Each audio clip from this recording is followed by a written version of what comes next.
Assalamualaikum warahmatullahi wabarakatuh. Apa kabar rekan-rekan semuanya?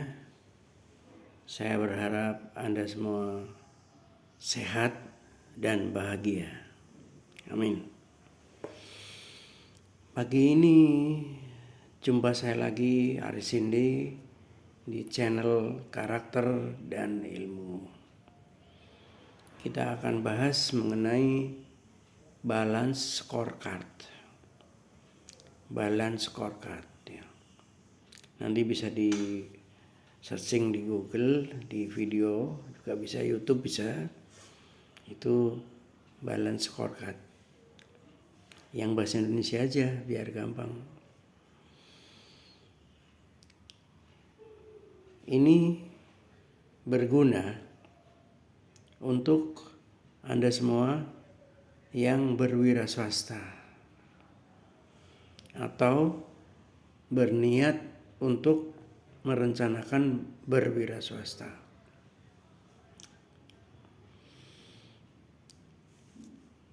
Saya mau tanya, pasti teman-teman semua kalau mau dagang, kalau mau buka jasa, kalau mau buka apa saja, yang terpikirkan adalah keuntungan, pendapatan, biaya, dan omset ya. Itu pasti itu. Dengan keuntungan kita bisa memperbesar usaha kita. Dengan pendapatan kita dapat memperoleh kembali uang yang kita lepaskan untuk berusaha. Dengan menekan biaya, kita akan mendapatkan efisiensi dan kita untung banyak.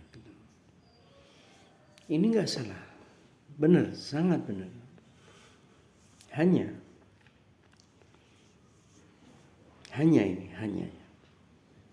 dalam kaidah ilmu manajemen ini disebut sebagai lagging indikator, sebagai indikasi yang masih bolong, masih lubang, masih kurang gitu, kurang sempurna. Untuk menjadi sempurna ada yang namanya leading indikator. Gampangnya gini. Ibu-ibu mempunyai tujuan ya, pasti ingin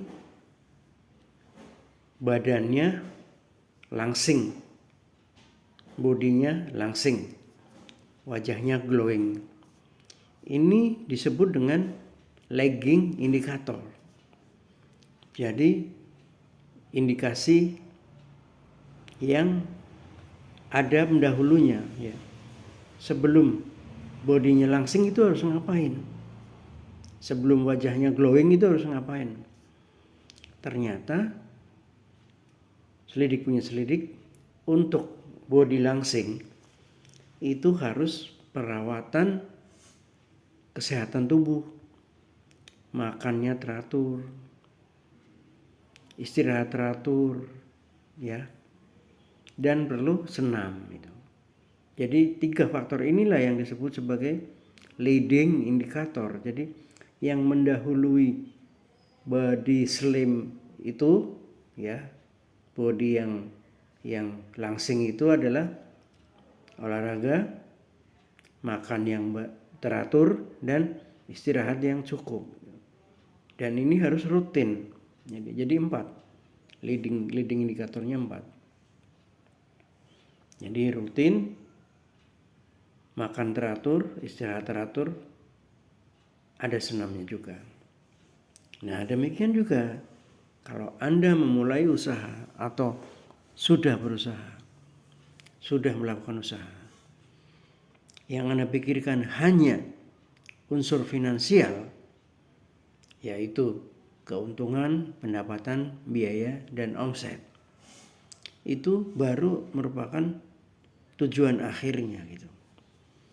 Nah, lalu apa yang sebenarnya mendahului sebab-sebab dari keuntungan, pendapatan, biaya, dan omset?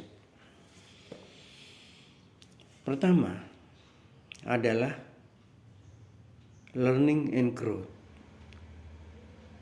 Learning and growth ya. Learning, belajar, and growth, dan tumbuh gitu. Ini yang pertama. Nanti dari learning and growth nanti akan melead atau menyebabkan ya, akan mempengaruhi internal proses. Jadi saya ulangi dulu, learning and growth, belajar dan tumbuh, baru ke internal proses. Internal proses ini nanti akan mempengaruhi kepuasan pelanggan ya. Kalau pelanggan puas akan mendapatkan omset yang bertambah, pendapatan yang meningkat, biaya yang menurun, dan keuntungan yang meningkat. Ya. Jadi saya ulangi lagi pelan. Learning and growth, belajar dan tumbuh, kemudian internal proses. Kemudian internal proses ini akan mempengaruhi kepuasan pelanggan yang akan menghasilkan keuntungan, pendapatan, dan biaya yang menurun. Nah, teman-teman, untuk belajar dan tumbuh itu diperlukan pasti training, ya. Training. Katakanlah kita lakukan training dalam 1 tahun dengan frekuensi, katakanlah dengan angka 100 gitu ya. 100. Kemudian ini akan menghasilkan internal proses yang lebih baik, ya. Proses internal yang lebih baik. Patokannya 2. Pertama, waktu prosesnya semakin singkat, ya. Kedua, kualitasnya meningkat. Kemudian karena waktunya lebih cepat dan kualitasnya lebih baik, maka customer akan puas. Dengan adanya kepuasan, dia akan beli lagi dan berulang-ulang, dan bertambah customernya, kemudian akan menghasilkan keuntungan. Contoh, Anda mungkin di koperasi atau di lembaga keuangan gitu. Dengan training yang baik, misalkan pengelolaan pinjaman bermasalah, dengan karyawan itu mengetahui seluk-beluk dan cara menangani pembiayaan bermasalah, maka pembiayaan bermasalah akan turun, ya. Kualitas kredit akan semakin meningkat. Kualitas kredit akan meningkat, berarti collectingnya akan lebih baik. Mendapatkan customer yang lebih baik juga, sehingga keuntungan akan meningkat. Dan itu berkelanjutan, putar terus. Oke. Jangan dilupakan bahwa finansial, yaitu keuntungan, pendapatan, dan biaya, itu merupakan miopi, ya. Miopi itu adalah rabun jauh, ya.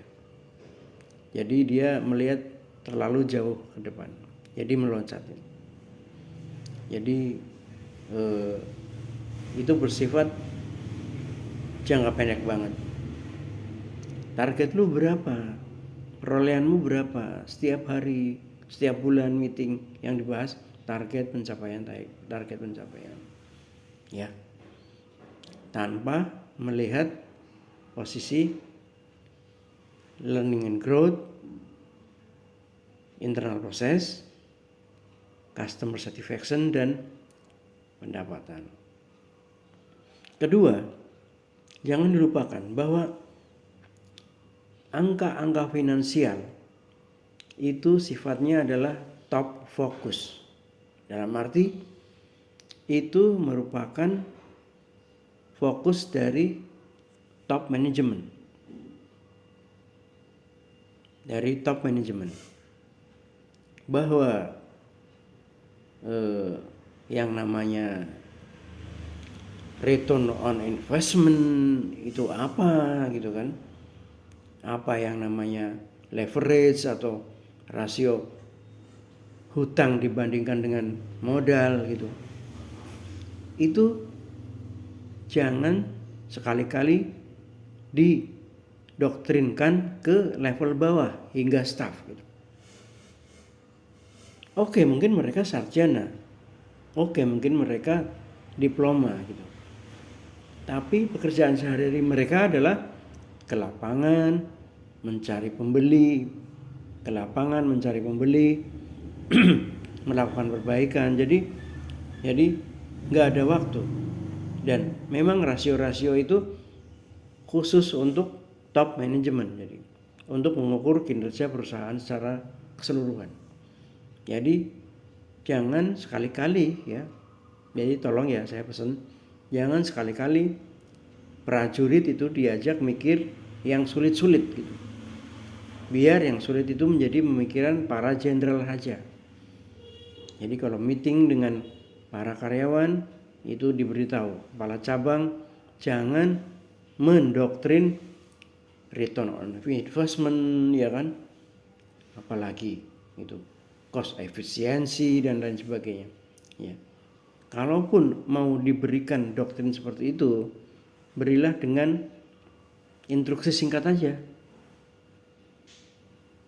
Misalnya ngirit lampu, ngirit bensin, simple aja. Adapun rasio-rasionya itu jangan dihitung oleh mereka. Ya, tolong Anda pertimbangkan. Jadi dalam Anda melakukan usaha, baik yang akan memulai wirausahanya maupun yang telah berjalan, untuk mempertimbangkan balance scorecard ini. Ya, Anda bisa searching di Google, Anda bisa searching di YouTube, tapi rangkumannya adalah seperti itu tadi. Terima kasih, tetap semangat. Assalamualaikum.